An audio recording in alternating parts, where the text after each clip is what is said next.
प्रयागराज में 45 दिनों तक चले भव्य महाकुंभ मेले का समापन हो गया है। महाकुंभ के समापन पर पीएम मोदी ने एक पोस्ट किया है। पीएम ने एक ब्लॉग लिखकर अपनी बातें साझा की है। बताया कि प्रयागराज में 45 दिनों तक चले भव्य महाकुंभ मेले का समापन हो गया। इस अवसर पर एक ब्लॉग लिखा जिसमें उन्होंने महाकुंभ को एकता का महायज्ञ बताया। पीएम मोदी ने महाकुंभ के सफल आयोजन की सराहना करते हुए आयोजनों में कुछ व्यवस्थाओं में कमी पर अफसोस जताया और जनता से माफी मांगी। उन्होंने ब्लॉग में लिखा, मैं जानता हूँ इतना विशाल आयोजन आसान नहीं था। मैं प्रार्थना करता हूँ माँ गंगे से, माँ यमुना से, माँ सरस्वती से, हे माँ हमारी आराधना में कुछ कमी रह गई हो तो क्षमा करिएगा।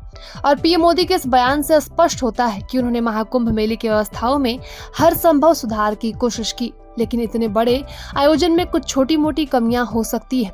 इसके साथ ही उन्होंने इस आयोजन के माध्यम से समाज में एकता और भाईचारे की भावना को प्रोत्साहित करने की भी बात कही।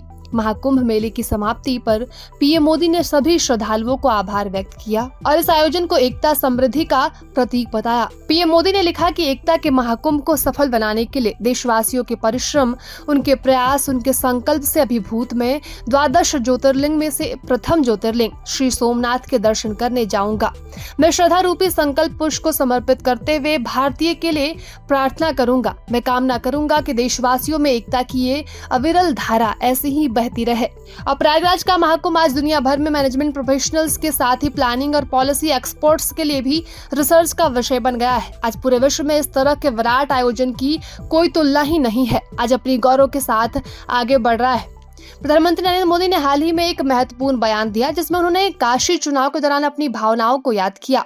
उन्होंने कहा कि जब मैं काशी चुनाव के लिए गया था तो मेरे अंतर मन के भाव शब्दों में प्रकट हुए थे और मैंने कहा था माँ गंगा ने मुझे बुलाया है। इसमें एक गहरी जिम्मेदारी का एहसास था, खासकर हमारी माँ स्वरूपा नदियों की पवित्रता और स्वच्छता को लेकर। प्रधानमंत्री ने कहा कि प्रयागराज में गंगा, यमुना और सरस्वती के संगम पर उनका संकल्प और दृढ़ हुआ है। उन्होंने इस अवसर पर यह भी कहा कि गंगा जी, यमुना जी, हमारी नदियों की स्वच्छता हमारी जीवन यात्रा से जुड़ी है।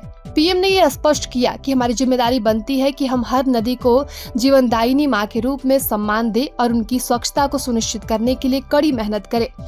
वहीं महाकुंभ का समापन करने से पहले सीएम योगी संगम घाट पहुंचे, जहां उन्होंने घाटों की सफाई की और फिर पूजा अर्चना की। सबसे पहले सीएम योगी अरैल घाट गए और वहां एक कार्यक्रम में शामिल हुए।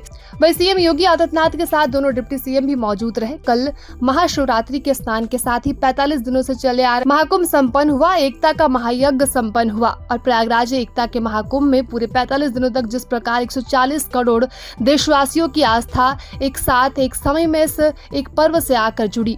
वहीं उत्तर प्रदेश के उप मुख्यमंत्री ब्रजेश पाठक ने कहा कि महाशिवरात्रि के स्नान के बाद मैं महाकुंभ में आए हुए सभी श्रद्धालुओं का हृदय से आभार प्रकट करता हूं। व्यवस्था से जुड़े हमारे सफाई कर्मी, अन्य अधिकारी, स्वास्थ्य विभाग के चिकित्सक, नर्सों और सभी का आभार प्रकट करता हूं। आप सभी के सहयोग और कृपा से बहुत बड़ी सफल तरीके से महाकुंभ का आयोजन हुआ। उन्होंने आगे कहा कि इतनी बड़ी संख्या में विश्व में कभी भी एक साथ लोग जमा नहीं हुए। प्रधानमंत्री मोदी का भी हृदय से आभार प्रकट करता हूँ।